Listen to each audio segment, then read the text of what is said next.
एक बहुत ही जबरदस्त बड़ी कमाल की सीरीज जीत के बाद जनाब आपको एक ब्रेकिंग न्यूज पहले तो दें कि मोहम्मद रिजवान को नया पाकिस्तान का कैप्टन बना दिया है। देखें ये पीसीबी वर्सेस रिजवान चल रहा था पिछले 3-4 दिनों से। और देखें जो रिजवान है ना, वो कभी भी प्रेशर में नहीं आते। रिजवान कहते हैं जी जो मैंने टीम सेलेक्ट करनी है वो मैं मेरी मर्जी से होगी, फिर ही मैं कैप्टनसी करूंगा, और यही रोला बन रहा था। लेकिन पीसीबी तकरीबन काफी हद तक कंट्रोल अपने हाथ में चाहता था, और यही वजह है कि गैरी क्रिस्टन और एडम भी दोनों के दोनों नाराज है इस वक्त पीसीबी से, क्योंकि पीसीबी ने ज्यादातर सिलेक्शन का होल्ड अपने हाथों में रखा है, ना कि चीफ सिलेक्ट ना कि अपना हेड कोच और कैप्टन के हाथों में। तो ये भी कुछ इश्यूज चल रहे हैं। उसके अलावा जो स्क्वाड आया है वो बड़ा मजेदार स्क्वाड है, और काफी बड़े बड़े नामों को जो कि पाकिस्तान क्रिकेट में काफी देर से हैं वो उनको बिल्कुल बिल्कुल उन्होंने इग्नोर किया है। और मसलन वो मैं आपको जाके कुछ बताऊंगा। और पाकिस्तान की बोर्ड ने अपने नए कॉन्ट्रैक्ट भी शुरू कर दिए, यानी कि नया कॉन्ट्रैक्ट जो है वो रिवाइज किया है, और कौन कौन से बड़े बड़े प्लेयर्स, बड़े बड़े नाम जिनको डाउनग्रेड किया गया, उनको कैटेगरी उनकी बहुत डाउन कर दी गई है, और कुछ को तो रखा ही नहीं गया कैटेगरी में, यानी कि वो आगे इन फ्यूचर पीसीबी के प्लान्स में शामिल है ही नहीं।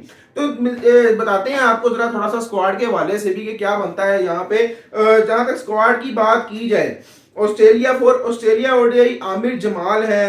आमिर जमाल ने बड़ा अच्छा परफॉर्म किया था जब वो ऑस्ट्रेलिया में खेलने गए थे। बॉलिंग भी बहुत अच्छी की थी, फिर बैटिंग बहुत अच्छी की थी। फिर अब्दुल्ला शफीक है।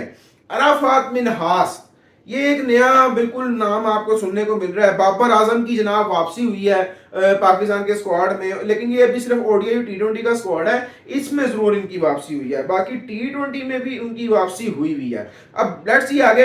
फैसल अकरम, ये भी एक नया नाम है। फिर हारिस रऊफ है, हसीबुल्ला है। हसीबुल्ला भी एक नया नाम है। 3 नए लड़के आ गए हैं, 3 नए लड़के आपको बता दिए। कामरान गुलाम चौथा। 4 अब तक नए लड़के आ गए हैं ओडीआई के स्क्वाड में। फिर आगे मोहम्मद हसनैन, ये पहले खेले हुए हैं, अब कम बैक कर रहे हैं। Mohammad Rizwan wicket keeper captain है। हसीबुल्ला विकेट कीपर कैप्टन थे। मोहम्मद इरफान खान, 5 नए लड़के। नसीम शाह है, साइम अयूब है, सलमान अली अगर, शहीन शाह अफरीदी। इस स्क्वाड को अगर देखा जाए, इसमें 5 से 6 नए लड़के डाले हैं। और जो बाकी भी तकरीबन अगर स्क्वाड देखें तो उसमें भी तकरीबन यही हिसाब है कि मोस्टली जो लड़के हैं वो यंग है, यानी कि उनको इतना एक्सपीरियंस नहीं है। अगर टी20 का ऑस्ट्रेलिया का स्क्वाड देखा जाए तो उसमें भी अराफात मिनहास है, फिर हारिस रऊफ, बाबर आजम, हसीबुल्ला, फिर जहांदाद खान टी20 में डाले गए हैं, एक नया नाम है बिल्कुल। फिर हसीबुल्ला भी नया नाम है। हसीबुल्ला बहुत अच्छा है वैसे, विकेट कीपर बैट्समैन है, ये मैं आपको बताऊं, अच्छी पावर हिटिंग करता है, आपको मजा आएगा अगर आप देखेंगे तो। मोहम्मद इरफान खान भी नए हैं, उमैर बिन यूसुफ भी नए हैं, साहिबजादा फरहान भी नए हैं, सुफियान मुकीम भी नए हैं, उस्मान खान वही जो जिन्होंने डेब्यू किया था वर्ल्ड कप में इंडिया के खिलाफ। यार आप हिसाब लगाएं कि बिल्कुल पूरी की पूरी टीम पकड़ के बिल्कुल चेंज कर दिया, और मैं वैसे एक्सपेक्ट नहीं कर रहा था। और उसी के साथ साथ जिम्बाब्वे टूर भी जो है ना वो भी इसमें ऐड कर दिया गया है। एंड सरप्राइजिंगली आपको एक सरप्राइज दें, जो आप कहते होते हैं जिम्बाबर, तो आपको बताता चलूं कि भाई बाबर आजम जो है वो जिम्बाब्वे के टूर में ऐड नहीं है।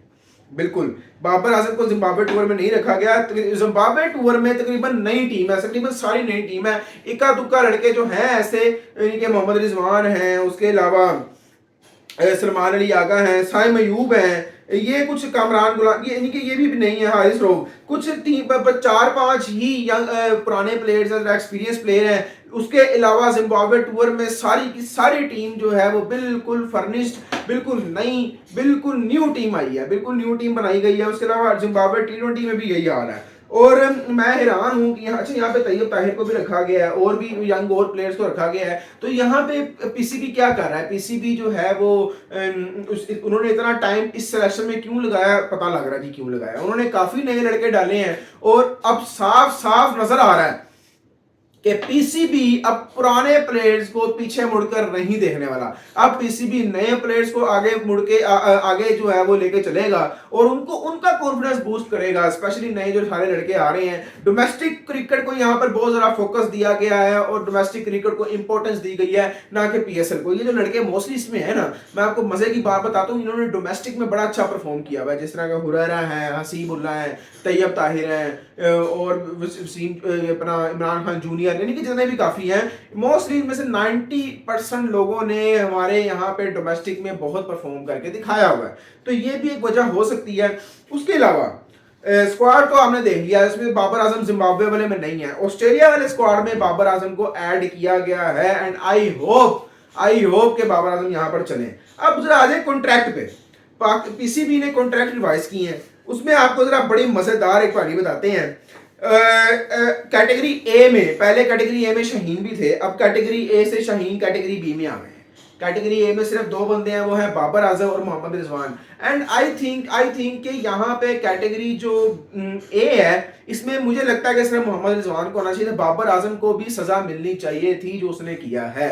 वो उसने हमें बड़े अरसे से 2-3 सालों से जिस तरीके से ख्वार हो रहे हैं हम, और उसके अलावा जो हमारी टीम की बैंड बजाई है उस बंदे ने, मैं समझता हूँ बाबर आजम को बी कैटेगरी में रखना चाहिए था। बहरहाल लेकिन देखते हैं, नसीम शाह और शाहीन शाह अफरीदी और शान मसूद ये हैं जी बी कैटेगरी में, ऑब्वियसली कैप्टन है, भी बड़े प्लेयर्स भी हैं। सी कैटेगरी में आपको बता दें, अच्छा इसमें जो पहले कुछ डी कैटेगरी में थे वो आए हैं सी कैटेगरी में। अब्दुल्ला शफीक ऑलरेडी सी में थे, वो वैसे ही हैं। इब्रार अहमद आए हैं डी से सी में।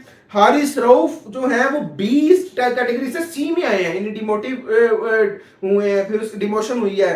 फिर नुमान अली को कौन नहीं जानता भाई, नुमान अली, साइम अयूब और साजिद खान, ये जो नुमान अली को, वो तो पहले भी किसी भी कॉन्ट्रैक्ट में नहीं ना थे, ना बी में, ना ए में, ना सी में, ना डी में। उनको नया बिल्कुल डायरेक्ट सी में लेकर आया गया। साजिद खान को डायरेक्ट सी में लेकर आया गया। शादाब खान को बी से सी में लेकर आया गया। साउथ शकील, सलमान अली आगा, साइम अयूब, इनको इंप्रूव के साथ डी से सी में लेकर आया गया। अब कैटेगरी डी जो है, उसमें आमिर जमाल, हसीबुल्ला, कामरान गुलाम, खुरम शहजाद, मीर हमजा, अब्बास अफरीदी, मोहम्मद अली, मोहम्मद हुरैरा, मोहम्मद इरफान खान, वसीम जूनियर और उस्मान खान, ये सारे लड़के जो हैं सिवाय वसीम जूनियर के सारे पीसीबी ने अब ऐड किए हैं कैटेगरी में।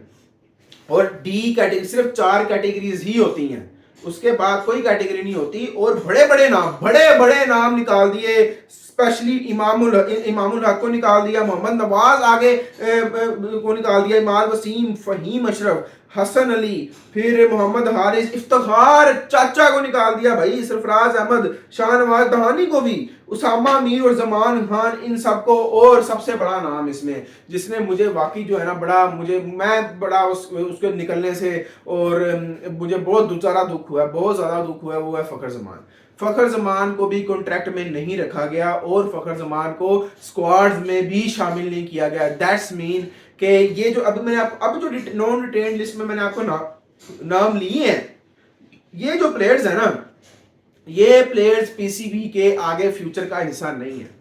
पीसीबी ने इनको आगे फ्यूचर में किसी मैचेस में नहीं खिलाना। हाँ, एकदम कभी जरूरत पड़ गई तो आ जाएंगे, लेकिन अदरवाइज ये अब पीसीबी के आगे फ्यूचर की प्लानिंग में हिस्सेदार नहीं है, अब इनका कोई ताल्लुक नहीं बनता। और सबसे बड़ा मुझे दुख हुआ था फ़खर ज़मान का हुआ। फ़खर ज़मान वाज अ मैच विनर, वो हमारा एक, मैं समझता हूँ टॉप गन थी हमारी, वो मेजर गन थी, वो हमारा मैच विनर था फ़खर ज़मान। और मुझे इस चीज़ का बहुत ज़्यादा दुख है कि फ़खर ज़मान को निकाला गया है। उसके अलावा मुझे अगर दुख है तो सिर्फ फ़खर ज़मान का ही सबसे ज़्यादा दुख हुआ है। उसके अलावा मोहम्मद हारिस को भी मैं समझता हूँ कि उसको शायद चांस देना चाहिए था पीसीबी को, लेकिन यहाँ पे मोहम्मद हारिस को पीसीबी ने कोई चांस नहीं दिया। दैट्स मीन कि मोहम्मद हारिस भी आगे इन फ्यूचर पीसीबी के प्लान्स का हिस्सा नहीं है। तो फ़खर ज़मान ने हमें बड़े मैच जितवाए हुए हैं, वो हमारा मैच विनर था। आई डोंट नो कि उसको क्यों, हाँ ये वजह हो सकती है कि फ़खर ज़मान ने, आपको पता है, पीछे ट्वीट किया था जो वो बाबर आजम की हिमायत में आगे खड़ा हो गया था। फिर और भी कुछ 1-2 चीज़ें थी। फ़खर ज़मान ने जो है वो एक कैंप लगा था प्लेयर्स का, कोचेस का, और सारे इसमें चेयरमैन पीसीबी भी थे, पूरे बोर्ड मेंबर्स थे। उसमें भी फ़खर ज़मान ने खुल के जो है ना वो पीसीबी के खिलाफ बातें की थी और बताया था कि यही एक पीसीबी मसले चल रहे हैं।